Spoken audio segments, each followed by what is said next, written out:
So I'm here with Luke Skelton, co-hosting the Central London Property Network meet tomorrow. Looking forward to it, Brendan. Now, I was discussing with Luke one of his recent projects, one of his recent developments in New Cross, which is one area of London I don't think I've ever been to. It's about 8 minutes from Cannon Street on a fast train. That's right, yep. One stop. One stop. Zone 2. Zone 2. So New Cross certainly isn't in my radar or anything. So why is it in your radar? What really ticks the box for New Cross? For me, I really like New Cross. It's very much an up-and-coming area. You can see the money that's being spent there. It's being regentrified. It is Zone 2. It's predominantly probably been a cheaper part of London in the past. It's definitely coming up now. So that's probably the reason why. It's cheaper property. But we sort of look across Zone 2 and 3 in London, and obviously New Cross fits into that bill. If you look sort of Zone 2, Southwest London, prices have already right up there, whereas Zone 2 Southeast London is slightly cheaper. So for us who are looking for returns and cash flow, much better area to look in. It's got a big Goldsmiths University, which helps, although our tenants haven't been from the university yet. They've all been working professionals. Okay, so in terms of what the property is and what you aim to do with it as well. It's an ex-local conversion. We're basically refurbishing it, much like we've done a lot of other properties for our clients and ourselves recently, and we're literally refurbishing it to it something quite nice, hopefully, and then rent it out. So it's a buy and hold, which we're doing on behalf of a client, and it'll be good to go in 2 weeks' time. Okay. Luke, so we were talking about the value of networking beforehand. Yep. So your one of your sources, Sam, can I mention? Yep. Yeah, Sam? Yeah, of course. So Yeah. you met him at a networking meet. It wasn't just a networking meet though, it was you actually taking the stage, the platform, so sure. Raising the profile, which really does make a difference. Yeah. Look, sure. I'm not going to kid you here. Look, you can go to hundreds or tens of meets, and it depends on how good a networker you are.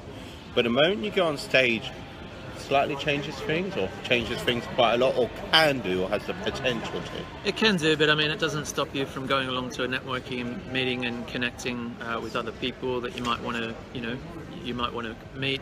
I said to Brendan off air, my business partner went along to Tony Robbins' event, UPW, and met someone who we've taken on as a project manager. So it doesn't matter whether you're on the stage or whether you're off the stage. What would you do differently off the stage to on the stage? On the stage, you've got your homework in terms of the presentation. Sure. But off the stage, how would you do off rather than on? My personal, I guess, approach to networking is to connect with the people that I don't know in the room. It's quite easy to go and connect with your friends and people that you know, which is great, and it's nice to, that could actually end up leading to future business. But I personally prefer connecting with the people I don't know. I might be able to help them, they might be able to help me.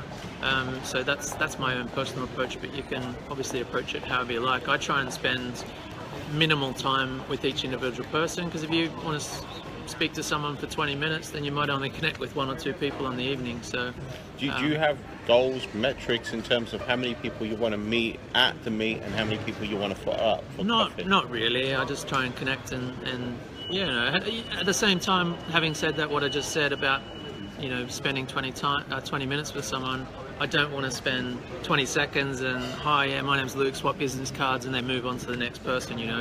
If you're having a great conversation and talking about something that's relevant for both parties, then you might have a few minute conversation. But I think it's better to take that conversation offline, go and have a coffee, have a Skype call, whatever it is. I don't have a KPI, so I don't measure or track how many people I want to meet in one time, but I just try and connect with as many people as I can. I get to a networking event early, I stay after when I can, and that's my approach. Sorry to interrupt, but I think that was a really good comment about get there early or get there on time, because so many people turn up literally when the presentations are about to begin and don't get there before the presentations. And look, over the years I've been at events, and some of them I've got there quite early, and sometimes you get to meet the speaker before going on. So rather than try to connect with the speaker after the event, sometimes if you're there beforehand, that's one of the values. It's also about who else is in the room as well. So, as I say, tomorrow is the likes of Actor Khan, who will be speaking about how he helped one of his clients raise £6 million in less than 10 months. Wow, it's so impressive. That's one of the key things which Actor will be going through tomorrow. You've got Sachin Vakaro from Develop With Us. It's going to be a fairly content-rich morning. So do get there early if you're coming along. You've got an update, auctions update, PR. Be interesting what he says about what I was reading on Richard Bowser's timeline about the money laundering. There's a new document which is out, I think is out this week. Be interesting to see what Piotr says about that, because Piotr's at an auction this morning. Cool. Also, might be worth mentioning what Sachin's going to be talking about. Sachin is going to be going through how Develop With Us assess their deals. So deal analysts, you've got the likes of Luke with me. You've also got Neil Mangan and Augusta Oyunki Olumia, and both of them are going to give short updates, literally 5 minutes each, on finance and sales lettings for the London area.